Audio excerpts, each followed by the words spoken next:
એટલે બે પાર્ટીઓનું રાજકીય ગઠબંધન થાય કે ન થાય એનો કોઈ અર્થ નથી, પણ જનતા સાથે અમારું બંધન છે. ગોપાલ ઇટાલિયા, આમ આદમી પાર્ટી અને વિસાવદર ભેસાણની જનતાની વચ્ચે જનબંધન થયું છે. ગોપાલ ઇટાલિયા ખેડૂતો માટે લડે, ઇકોઝોન માટે લડે, સહકારી મંડળીમાં થયેલા કૌભાંડ માટે લડે, ગોપાલ ઇટાલિયા ખેડૂતોને ખાતર મળે એના માટે લડે, ગોપાલ ઇટાલિયા મગફળીના ખરીદી કેન્દ્રોમાં થયેલા ભ્રષ્ટાચારની વિરુદ્ધમાં લડે, તો બધાને વાંધો છે. કેશુબાપા સાથે ભાજપે જે દગો કર્યો, અન્યાય કર્યો, કેશુબાપાનો જીવતે જીવ અપમાન કરવાનું કામ કર્યું, દુર્વર્તન ભાજપે જે કેશુબાપા સાથે કર્યું છે, ત્યારે હું ચૂંટણીમાં ઉભો રહ્યો છું અને કેશુબાપા પટેલના કેળા ઉપર હાલવાની જે મારી એક કોશિશ છે, એ કોશિશ કરતા પહેલા મેં કેશુબાપાના આશીર્વાદ મેળવ્યા છે, કેશુબાપાને પ્રાર્થના કરી છે. વિસાવદરના પંથકના તમામ 18 વર્ણના સૌ લોકોમાં એક દાજ છે. કેશુબાપા સાથે દગો કરનાર ભાજપને આ વખતે બતાવી દેવાનું.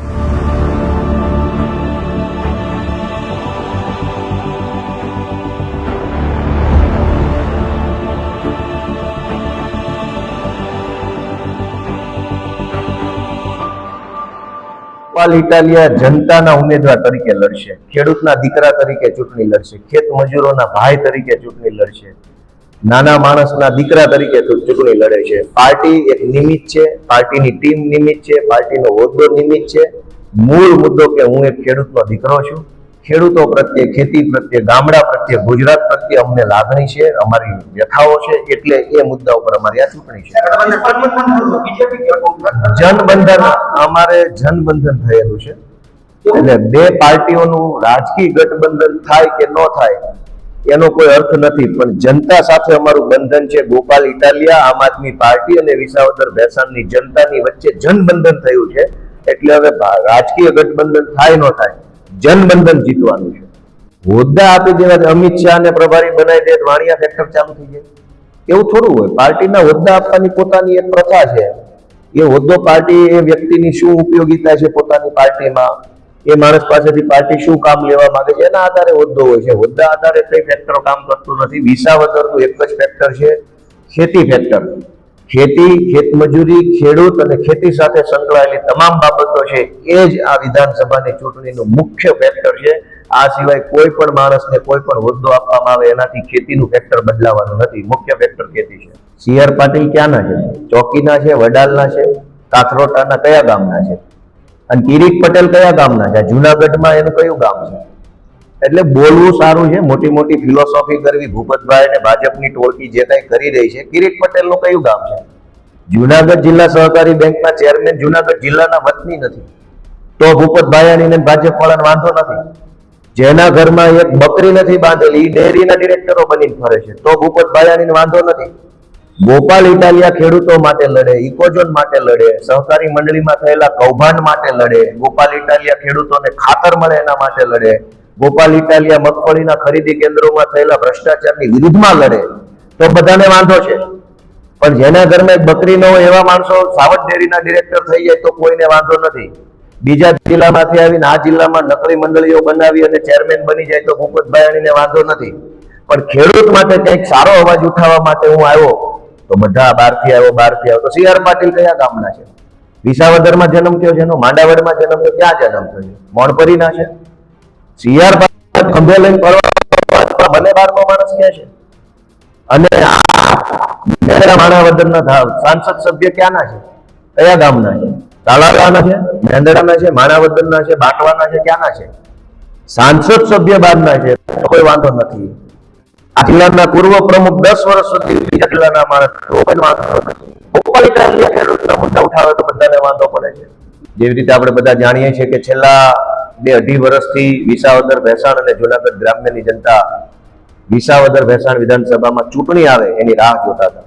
અનેક એવા ગંભીર મહત્વના મુદ્દાઓ છે જે બાબતે વિધાનસભામાં જનતાનો અવાજ પહોંચે એવું જનતા ઈચ્છતી હતી, પરંતુ આ વિસ્તારમાં ધારાસભ્ય ન હોવાના કારણે જનતાના અનેક મુદ્દાઓ ગાંધીનગર સુધી પહોંચતા ન હતા. ત્યારે જ્યારે આ ચૂંટણી આવી છે ત્યારે આ ચૂંટણીની હું વિસાવદર ભેસાણ અને જુનાગઢ ગ્રામ્યની જનતાને શુભેચ્છાઓ પાઠવું છું. ગઈકાલે મેં 3 મિટિંગોમાં હાજરી આપી, એક ખડિયા ગામમાં, એક વિસાવદરમાં અને એક ભેસાણમાં. ખૂબ ઉત્સાહ અને ઉર્જા આ સમગ્ર પંથકના લોકોની અંદર છે. કારણ કે ચૂંટણી થવાની છે અને એમાંય આમ આદમી પાર્ટી તરફથી મારી ઉમેદવારી જાહેર થઈ છે એ બાબતની લોકોમાં ખુશી છે. આ આવતા શનિવારે એટલે કે 31મી તારીખે મારું ચૂંટણીનું ફોર્મ ભરવા માટેની તારીખ નક્કી થઈ છે. સમગ્ર ગુજરાત ભરમાંથી આમ આદમી પાર્ટીના કાર્યકર્તાઓ, શુભચિંતકો અને ગુજરાતની અંદરથી તાનાશાહી દૂર થાય, ભ્રષ્ટાચાર દૂર થાય અને એક સારી સરકાર આવે એવી ઈચ્છા રાખવા વાળા સૌ નાગરિકો ખૂબ ઉત્સાહથી આ પ્રક્રિયામાં ભાગ લેવા માંગે છે. 31મી તારીખે શનિવારે મારું ચૂંટણીનું ફોર્મ ભરવાનો કાર્યક્રમ વિસાવદરમાં જાહેર કરવામાં આવ્યો છે. એમાં અમારા આમ આદમી પાર્ટીના રાષ્ટ્રીય સંયોજક અને દિલ્હી સરકારના પૂર્વ મુખ્યમંત્રી માનનીય અરવિંદ કેજરીવાલજી ઉપસ્થિત રહેવાના છે. આ કાર્યક્રમની અંદર પંજાબના લોકપ્રિય મુખ્યમંત્રી ભગવંત માન સાહેબ ઉપસ્થિત રહેવાના છે અને આ કાર્યક્રમમાં દિલ્હીના પૂર્વ મુખ્યમંત્રી આતિશીજી પણ ઉપસ્થિત રહેવાના છે.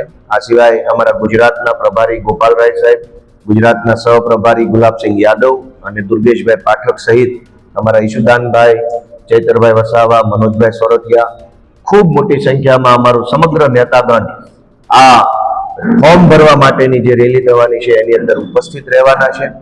અને એટલે હું વિસાવદર, ભેસાણ અને જુનાગઢ ગ્રામ્ય પંથકના સૌ જે મતદાતાઓ છે, કાર્યકર્તાઓ છે એને આ રેલીની અંદર મોટી સંખ્યામાં સામેલ થવા માટે આહવાન કરું છું, આમંત્રણ આપું છું, વિનંતી કરું છું. અને ગુજરાતના ઇતિહાસની ઐતિહાસિક ચૂંટણી આ વિસાવદરમાં થવા જઈ રહી છે. એક તરફ ભાજપનું સત્તાનું, પૈસાનું, પોલીસનું, ગુંડાઓનું બળ છે, એક તરફ આમ આદમીઓનું મનોબળ છે, એક તરફ ખેડૂતો, ખેતમજૂરો, વેપારીઓ, ધંધાદારીઓ, માલધારીઓ, રત્ન કલાકારો, સામાન્ય વર્ગના માણસો ભેગા મળી અને સત્તાની સામે ટક્કર લઈ રહ્યા છે. બીજી બાજુ પૈસા, દારૂ, પોલીસનું બળ છે. ત્યારે આ ચૂંટણી ગોપાલ ઇટાલિયા નહીં પણ વિસાવદર, ભેસાણ, જુનાગઢ ગ્રામ્યની જનતા લડી રહી છે. આ ચૂંટણી એક સામાન્ય માણસ લડી રહ્યો છે. આ ચૂંટણી સત્તાના અહંકારને નાથવા માટે અને સામાન્ય માણસના, ખેડૂતોના, મજૂરોના મુદ્દાઓ વિધાનસભા સુધી પહોંચાડવાની આ ચૂંટણી થવા જઈ રહી છે. ત્યારે આ ચૂંટણીમાં આમ આદમી પાર્ટીને ભરપૂર સમર્થન મળી રહ્યું છે એ બદલ હું જુનાગઢ, ભેસાણ અને વિસાવદરના સૌ મતદારોનો ખૂબ ખૂબ આભાર વ્યક્ત કરું છું. આવનારા દિવસોમાં આમ આદમી પાર્ટી દ્વારા તાલુકા પંચાયત અને જિલ્લા પંચાયત વાઇઝ મોટી સભાઓ, રેલીઓ કાઢી અને લોકો સુધી અમારા પ્રચારના મુદ્દાઓ પહોંચાડવામાં આવનાર છે. આ સાથે અમારા સમગ્ર નેતાગણ, અમારા પ્રવીણભાઈ રામ, અમારા ચૈતરભાઈ વસાવા, રાજુભાઈ બોરખતરિયા, રાજુભાઈ કરપડા સહિતના તમામ પ્રદેશના મોટા મોટા નેતાઓ પણ આ પ્રચારમાં ઝંપલાવવાના છે. અને આ સમગ્ર ચૂંટણીની અંદર આમ આદમી પાર્ટી પૂરી તાકાતથી, પૂરા દમખમથી ચૂંટણી લડવા જઈ રહી છે.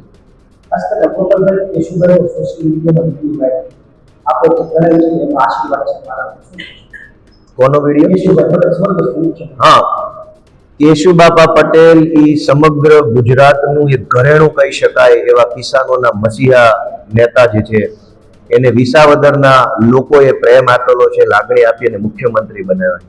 પરંતુ કેશુબાપાની હયાતીમાં જ કેશુબાપા સાથે ભાજપે જે દગો કર્યો, અન્યાય કર્યો, કેશુબાપાનો જીવતે જીવ અપમાન કરવાનું કામ કર્યું અને એમના ગુજરી ગયા પછી પણ ગુજરાતની રાજનીતિના ઇતિહાસમાં કેશુબાપાનો ભાજપે ક્યારેય નામ નથી લીધું, ક્યારેય વાત નથી કરી. કેશુબાપાના નામની એક સ્કૂલ નથી બની, એક દવાખાનું નથી બન્યું કે કેશુબાપા જાણે આ ગુજરાતનું અસ્તિત્વ જ ન હોય એટલા પ્રકારનું દુર્વર્તન ભાજપે જે કેશુબાપા સાથે કર્યું છે. ત્યારે હું ચૂંટણીમાં ઉભો રહ્યો છું અને કેશુબાપા પટેલના કેળા ઉપર હાલવાની જે મારી એક કોશિશ છે એ કોશિશ કરતા પહેલા મેં કેશુબાપાના આશીર્વાદ મેળવ્યા છે, કેશુબાપાને પ્રાર્થના કરી છે કે બાપા અમને બળ આપે, શક્તિ આપે. અને કેશુબાપાએ જે મોટો ચીલો ચાતર્યો છે, મોટો કેળો કર્યો છે, વિસાવદરથી વિધાનસભા સુધીનો ખેડૂતો માટેનો રસ્તો જે કેશુબાપા મૂકીને ગયા છે એ રસ્તા ઉપર હું સારું કામ કરી શકું એવા આશીર્વાદ મેં કેશુબાપા પાસે માંગ્યા છે.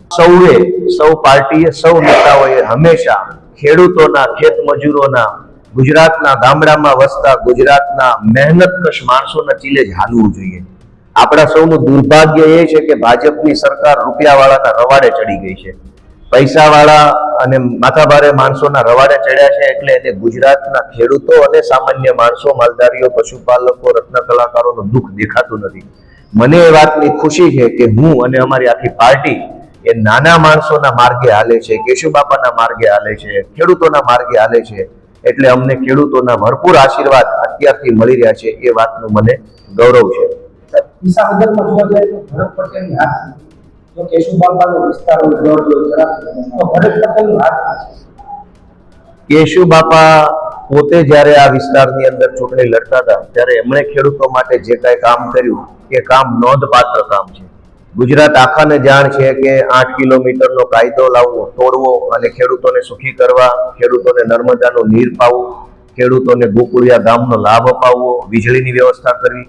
કેશુબાપાએ અગણિત કામો કર્યા છે અને એ કામ કર્યા પછી જ ભાજપે કેશુબાપા સાથે દગો કર્યો, અત્યાચાર કર્યો, સત્તામાંથી હટાવવા, અપમાનિત કર્યા અને એમનું જીવતર તો જીવતર પણ એમનું મૃત્યુ પણ બગાડવાનું કામ ભાજપે કર્યું છે. ત્યારે વિસાવદરના પંથકના તમામ 18 વર્ણના સૌ લોકોમાં એક દાજ છે. કેશુબાપા સાથે દગો કરનાર ભાજપને આ વખતે બતાવી દેવાનું છે.